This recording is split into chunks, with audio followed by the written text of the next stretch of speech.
If you want to know something about yourself, sit on your bed one night and say to yourself, you got to mean this. Like, you got to be desperate. This is no game, this.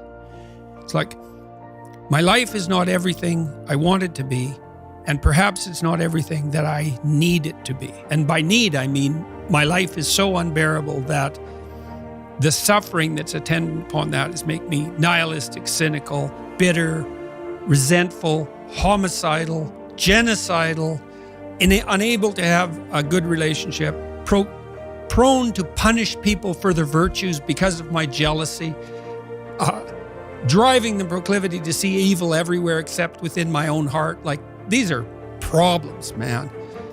And you ask yourself, you sit on the bed and say, okay, man, I'm ready to learn something. Like, what's one thing I'm doing wrong that I know I'm doing wrong, that I could fix, that I would fix? It's like, you meditate on that, you'll get an answer. And it won't be one you want, but it'll be the necessary one. You know, and it's often something that will point you to small things.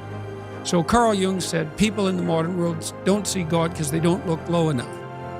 And so imagine you're in your messy bedroom, you know, and you're sitting on the edge of the bed trying to have an honest dialogue with yourself. And the little voice says, you know, it's pretty disgusting in here. And you think, well, I'm way above such trivial niceties as organizing my room. It's like, well, that's pride. That's arrogance.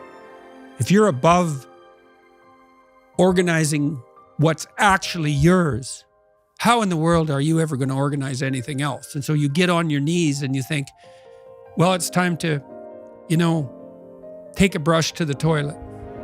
And maybe that's where you start.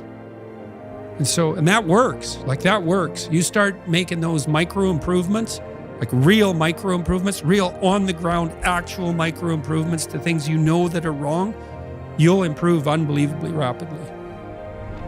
You have all seen this video where you watch the basketballs being tossed back and forth between members of the white team versus the black team, and while you're doing that, a gorilla walks up into the middle of the video and you don't see it. It's like, you know, if you thought about that experiment for about 5 years, that would be about the right amount of time to spend thinking about it. Because what it shows you is that you see what you aim at. And that, man, if you can get one thing through your head as a consequence of even being in university, that would be a good one. You see what you aim at. And so, because one inference you might draw from that is, be careful what you aim at, right? What you aim at determines the way the world manifests itself to you.